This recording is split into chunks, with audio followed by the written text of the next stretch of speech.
Okay, good morning everyone. Good morning, Justin. Welcome to our first Raw Performance seminar, and it's so great to be able to invite parents, and also we have Tanya Stevenson down here, who's the coordinator of the High Performance Student Program down at the uni, and we've got lots of executive here as well, and I welcome our staff and our advocates too. I'm going to hand you over to our principal, Mrs. Owen, who's going to welcome everybody, and then I'll say a little bit about our guest speaker. Thank you.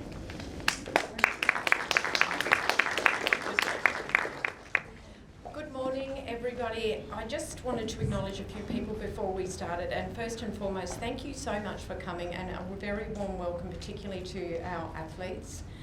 We take sport, as you know, and our athletes incredibly seriously. Something like this, where we get such an enormous interest, doesn't happen overnight. This is because you have heard in the last 25 years what we offer here at Grammar. And with the appointment of Mark into co-curricular and now Justin into the role of Director of Sport, we are moving very, very quickly and in a very focused way towards the Olympics. And I hope that gives every athlete in the room goosebumps, because we want to help you get there. And we today are going to welcome somebody who came to this school, had experience at this school. And as Mr. Abrams said, I often sit there, and it's not once, but so many times I look up on that honour board and I go, geez, did Jordan Mercer come to this school? That is hard out. She is an absolute hero. And that one day could be you. So let us help you with that. I would like to say that many of the staff in the room today are here because they are your advocates. Because even though we may not have our abs and knees anymore, we remember a time when we did. And a lot of our experiences and a lot of our lifelong lessons were learnt with the friends that we met playing sport, and the times where we triumphed, and just as importantly, the times when we didn't. And that has made us what we are today, and we would like to share that journey with you as advocates as well. So please join me in thanking very much Mr. Abrahams for bringing this extraordinary program to our school, and also Mr. Hendricks, who sits behind and supports everything that we do with his unbelievable amount of energy, enthusiasm and very sincere interest in your well-being. So thank them very much.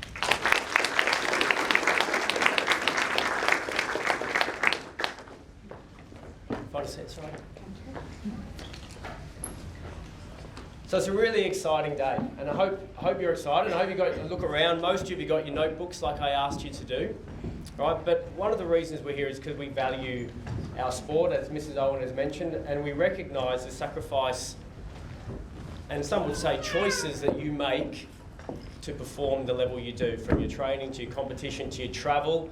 And it's so good to see the parents here as well, because they're the investors in everything that you do as well. And I'm really privileged to be able to introduce our guest speaker for today. Mrs. Owen has already mentioned, 2011, our school captain, and she's led a long life as a high performance athlete, and she's the current ocean ski world champion. She's got a wonderful journey to share with you, and I can't wait to hear it, and I look forward to learning some tips and some really key piece of information along the way. So on behalf of all of us, we welcome Jordan, and thank you very much. Come through. Good morning, everyone. Thank you for those introductions. I really appreciate it. And before I start and get very professional, I had to introduce my daughter, Miley. She is pretty excited to be here. She seems to be quite calm when in nature, and I think we are incredibly lucky. I know I felt that way, to have an education in a place that you really are in the middle of nature. And in saying that, I would love to acknowledge the traditional custodians of this land, that we are so lucky to have this little piece of paradise that we get to come to, be nestled in and learn amongst each and every day of your schooling journey. So I was very grateful for that. Appreciate that along your journey, because we really are in paradise right here. I'm going to hand Miley to Grandad. I'd like to say a big thanks to my dad for coming to help today to make this possible for me. And on that note, I'm just going to send her in this direction. Thanks, guys. Thanks, Dad. You feel free to head right on out there if you need to. Thank you, everyone. So, to the superstars and superheroes, the superstars, the student athletes, and the superheroes, the parents, I now know that you really are superheroes. Superheroes as well, all of the teachers. To the ones that are really friendly, warm and familiar faces to me, you made my sporting aspirations as a student athlete possible, and it is really magic and heartwarming and wildly nostalgic to see you here today, and it makes me quite emotional because I know it wouldn't have been possible without you. Being here today and knowing that there really is a professional program to support incredible young humans and aspiring athletes in such a multifaceted way makes me so happy. It is an incredible opportunity what you have here with the Raw Performance Program, but you also deserve it, and I truly believe that. So, on today's agenda, there's a few topics, and that was chatting with Mr. Abrahams and Mr. Hendricks. A few key points that they thought might be nice for me to touch on with the launch of the program. There are so many things that I would love to share, and I've made many of my own mistakes along the way through the highs and lows that sport has offered me in life and throughout my career. But we've chosen a few key ones today as just a nice starting point and a few thoughts for you to take in for the rest of this sporting and schooling year and the kickstart of this program. So the first one being a little bit about my experience as an aspiring student athlete, making the most of your schooling years, enjoying the journey / success, we'll get to that, and dealing with setbacks and disappointment. That's obviously, unfortunately or fortunately, a really big part of putting yourself out there, wearing your heart on your sleeve and putting every ounce of your being into be the best person and athlete that you can be. And inevitably, highs and lows come with that. So I'll share a little bit of advice and things that I'm still using or working on or becoming more conscious of as I'm transitioning into different chapters of my life. But I'm happy I get the chance to share a few things with you in regards to the highs and lows of the journey. So my memories of being a student athlete, I actually started at Sunshine Coast Grammar School in Year 1, and I was lucky enough to graduate in Year 12. I think that is just incredible to be a part of a family and a community for such a big part of my life, and it's just such an incredibly transformative part of our lives. I mean, we do so much learning and growing, and the people that we're surrounded by throughout our schooling years, whether that be peers, friends, even parents of our friends, of course our teachers, and throughout the years that's kind of moulding and shaping who we are and how we learn. Something that I just have been thinking about, I couldn't help but imagine, what would I have been able to do further if I would have had the support of a Raw Performance program when I was at Sunshine Coast Grammar School. I think that having the commitment which is required to pursue your sporting dreams, respected, supported and nurtured throughout your school education is ... so many things, so many positive things. I think it's crucial, and as I said at the beginning, it is an incredible opportunity, but it's also necessary. You really need it. I think that these schooling years, particularly when you ramp up to that 10, 11, 12, in the different sports that you're applying yourself to, it is that crunch time. It's where you do, dare I say, some of the hardest yards. You are full-time students, and for me personally, I know from the age of 10, when gymnastics was my main focus as a student athlete, right the way through to graduating, I was training 2 hours before school and 2 hours after school. Monday to Friday from, I guess that was year 3 through to year 12. Morning. And that is such a huge load, I think, to bear, and the time management that comes with that from such a young age and working through is enormous. You understand what it's like, but I know going through school there were times where, if I'm being honest, I did feel quite isolated. I felt like sometimes I was almost coming to school like slightly wounded, but nobody could see the wound, and I was just going through with so much unknown as to what I was doing outside of the school walls or outside of these school hours. And at times challenges definitely came with that. I think it was the lack of perhaps connection with fellow athletes, or perhaps that lack of respect or support or nurturing for what I was doing. And it definitely made some days harder. The biggest one and the most obvious one was time. The amount of time that you spend outside of school, physically with the workload of an athlete. But then something that makes me very happy is that load that we're beginning to put a little bit more emphasis and respect on, and that is the mental and emotional load that sport can put you through. I think it's amazing. It's absolutely incredible what you can learn about yourself very quickly by being a part of sport and putting your heart on the line as an athlete.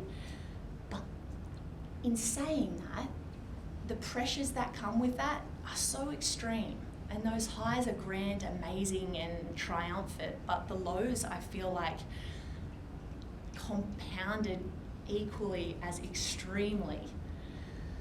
So I did allow myself to kind of imagine what I would do if I was in your shoes. And there's a number of opportunities that, yes, may be available to you that perhaps weren't available to me back in this time.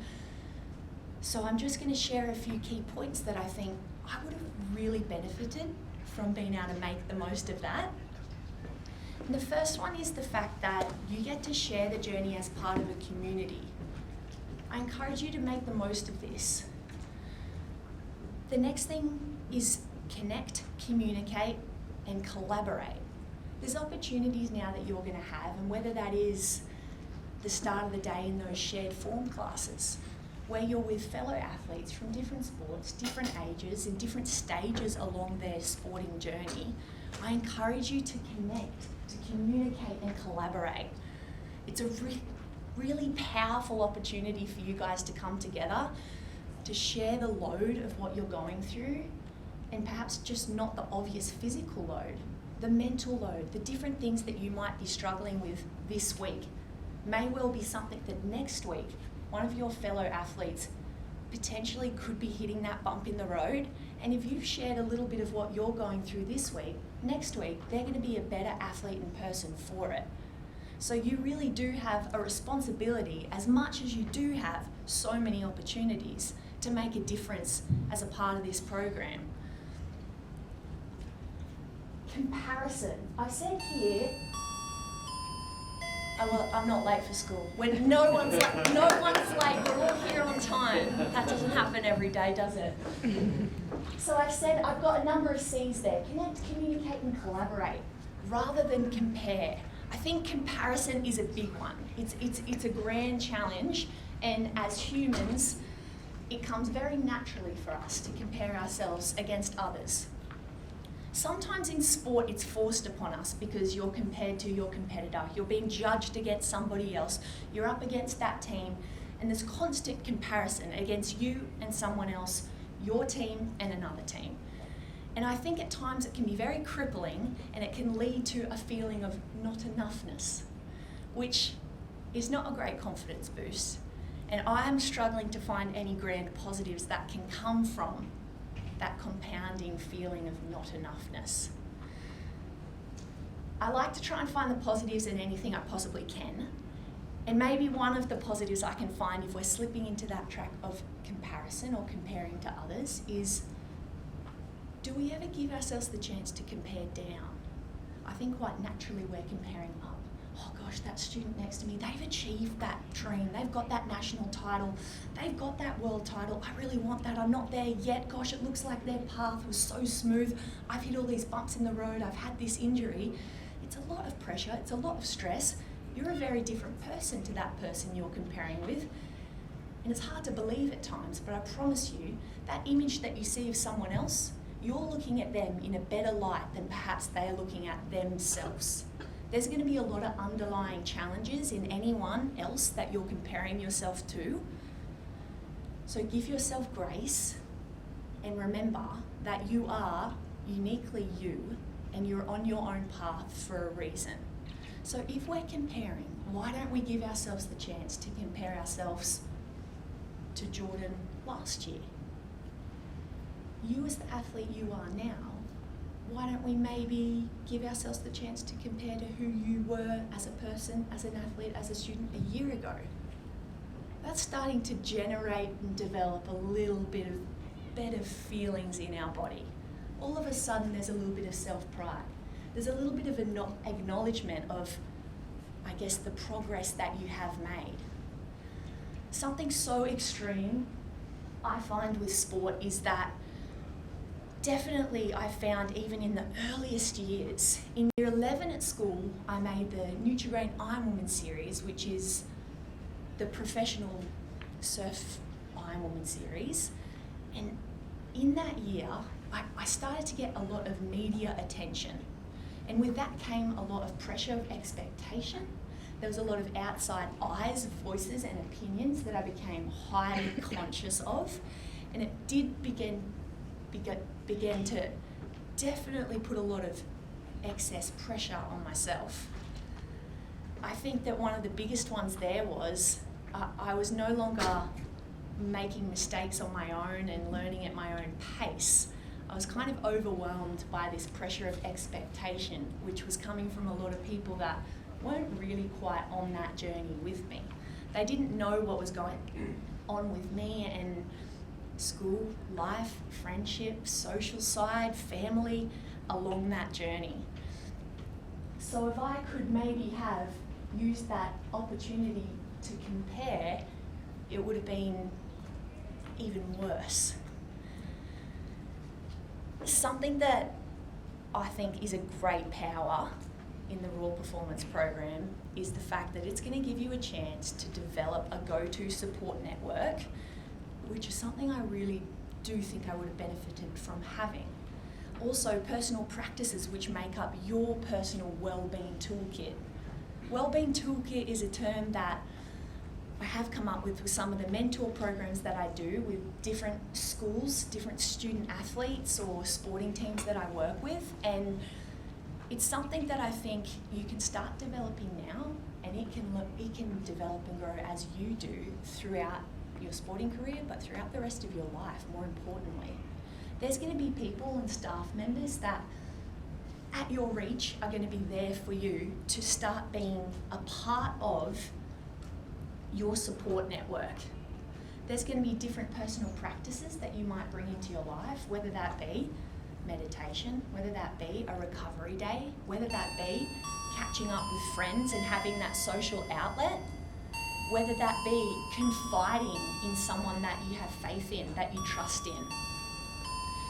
But this program is going to give you those avenues at an arm's reach, something that I think with opportunities that will come, there's going to be ones that you can easily just take, particularly at this school, because there is a lot of people here that truly care about you as a multifaceted, well-rounded human being, and they identify with you as the person you are and the person you wish to be. They're going to be there ready to help you. Something that I really do encourage you to do is to not only take opportunities, but to make them.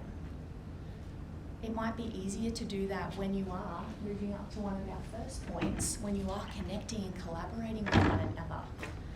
This is the initial program launch.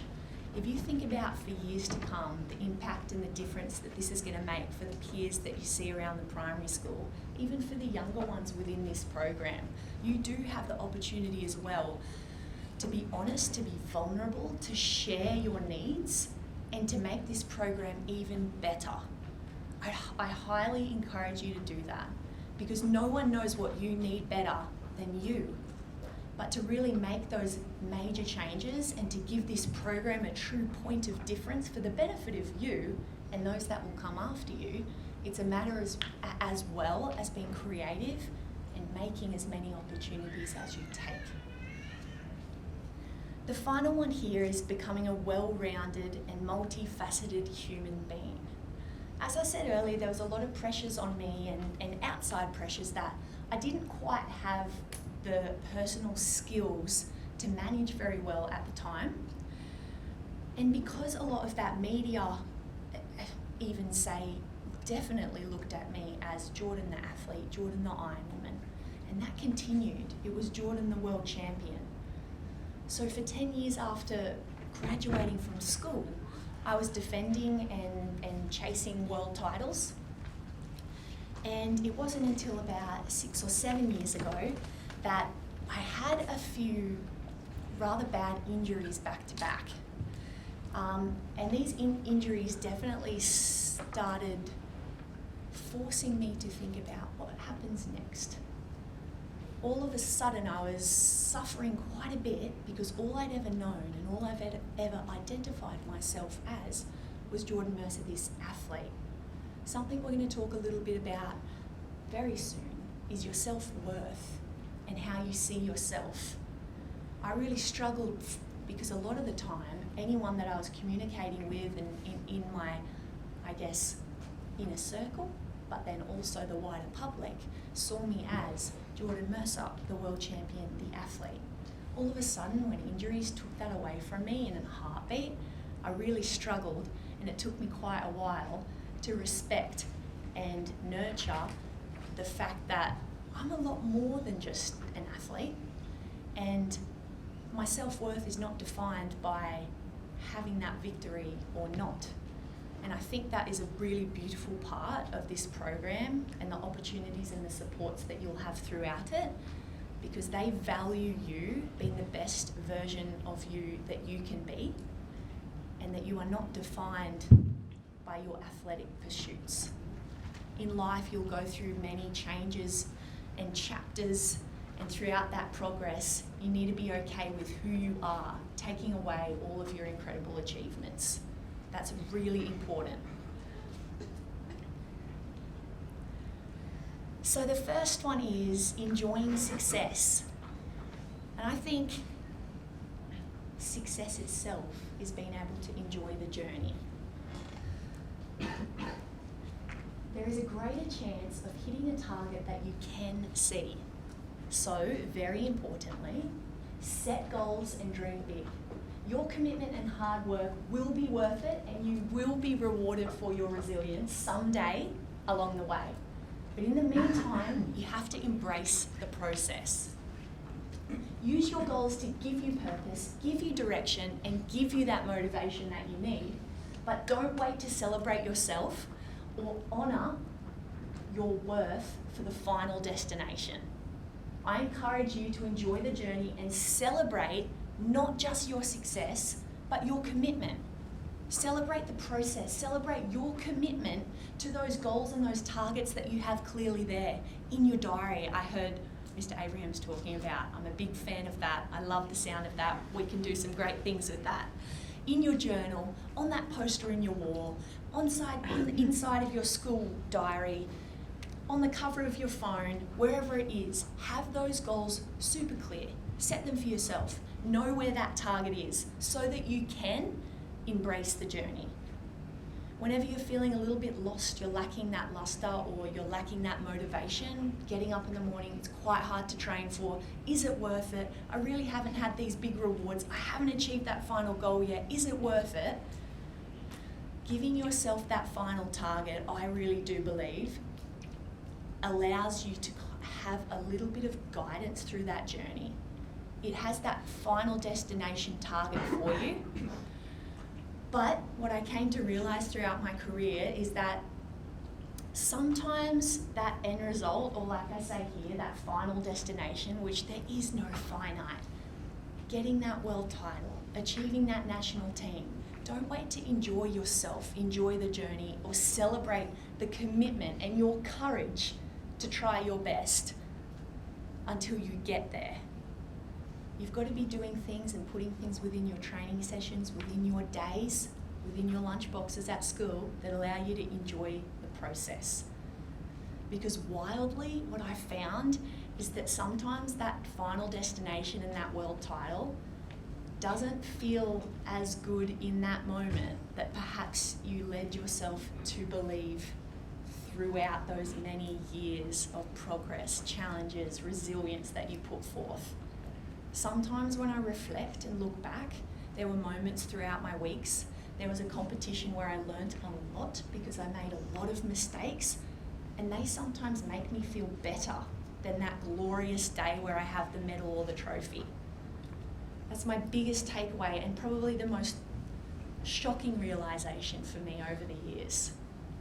But I find it very, very true.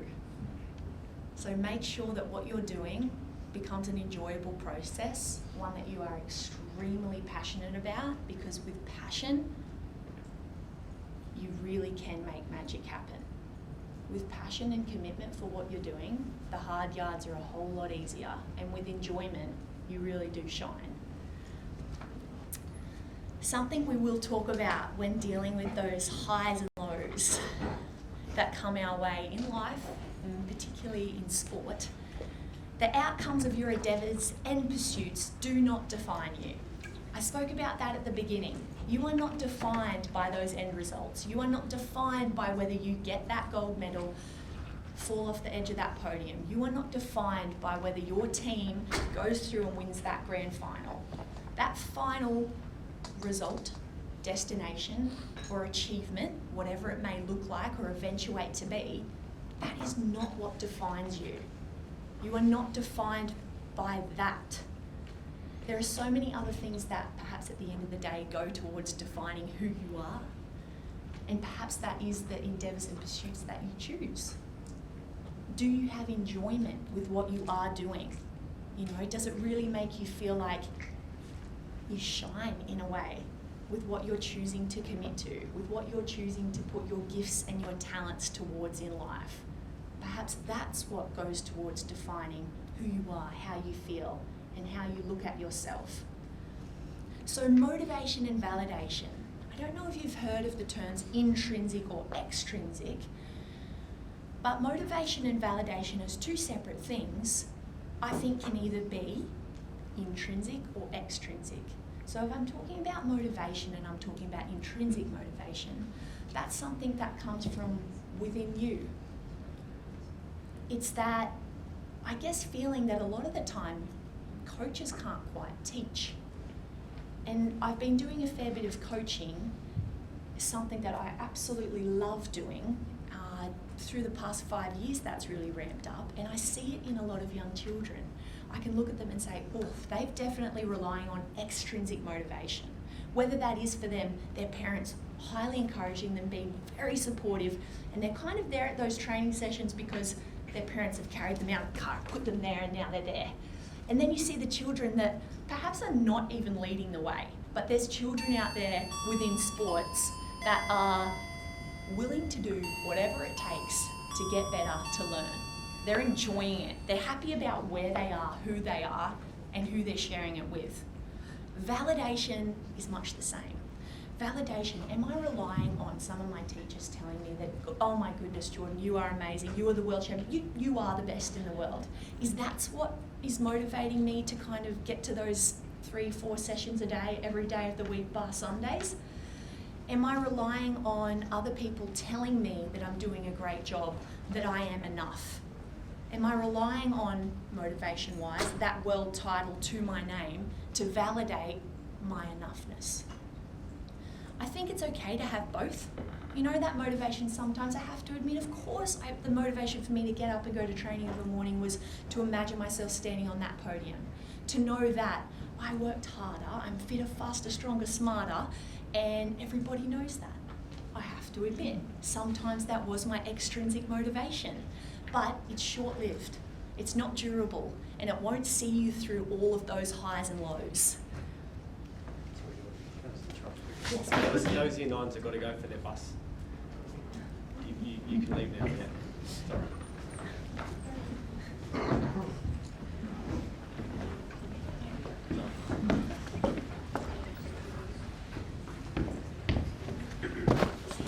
Thank you. No worries. So I bring that forward, the motivation and validation. I think there's a grand power in you being able to yourself be happy with who you are and what you're doing. If you find that that intrinsic motivation and validation is leaning on that side of the scale as opposed to being extremely extrinsic, it's much easier, I think, to tolerate the highs and lows of the journey, and it's a lot easier for you to deal with setbacks and disappointment. Because as I found, when everything that I knew and had worked towards was taken away from me through some of those phases where injury stopped me from being able to move or do what it was that I defined myself as, it was really challenging. And I think one of the biggest factors was because a lot of my validation that I needed was not from within me. I was relying on a lot of that extrinsic support and validation from others to feel like I was enough or that I was happy. So your self-identity, a big one is you are more than an athlete, but enough as you are. That's huge. You're not just an athlete. You're a lot more than that. You are a student, you are a friend, you're a brother, you're a sister. But you are most definitely 100% enough as you are, gold medal or not. The other one is your perspective and your inner voice. Two little things I'd like you to question within yourself is, are you being your inner critic or your inner fan? We know how powerful our thoughts are. We know how extremely powerful our words are. Use them wisely. Am I talking to myself as an inner critic, or am I talking to myself as an inner fan? We can't control what other people think of us, what other people say about what we may or may do, may or may not do. But we can control our own thoughts to an extent. Let's start with our own words. Our thoughts go crazy, they wander, they're here and there. But I think a starting point for you is just to check in. When those thoughts go wild, when we've had a tough week of training, when things haven't gone our way, when we're feeling like we don't have enough time to be the best version of ourselves, to give our best efforts in every facet of our lives, let's start talking to ourselves as our own inner fans.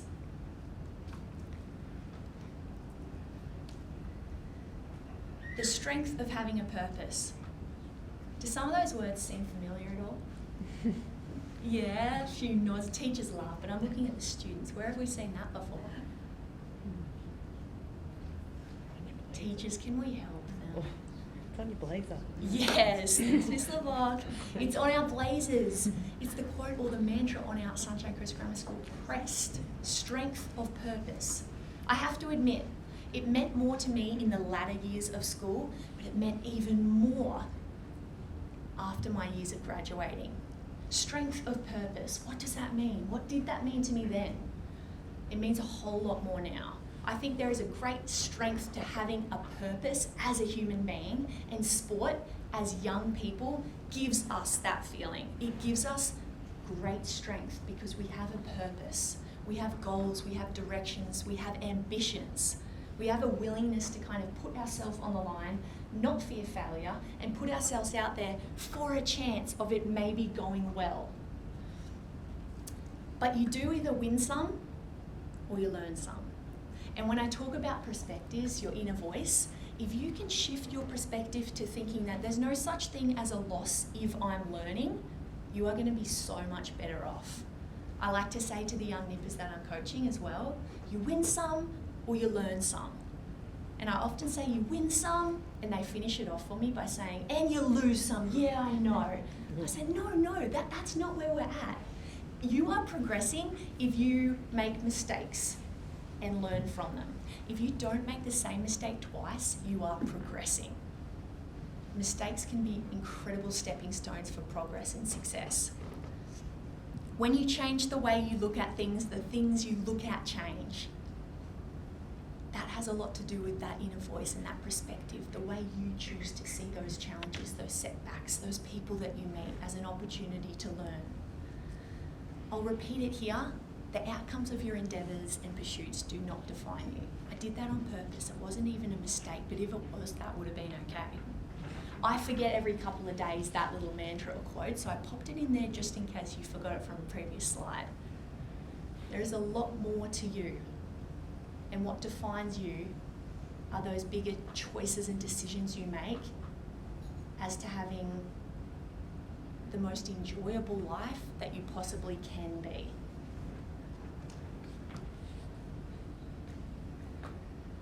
So that's the main ones today. It really has been an honour. I'm thankful that I could share some advice along the way, and I look forward to having the opportunity to do that more throughout your years here, pursuing your dreams. This is where you make the magic happen. The hard yards that you do here at school and making sure that you do enjoy the process of it sets you up for the careers that you may be dreaming of. So I'm here, I've got your back, and I'm a part of the alumni of Grammar, and it's an honour to help where I can. So thanks for having me. It's been humbling.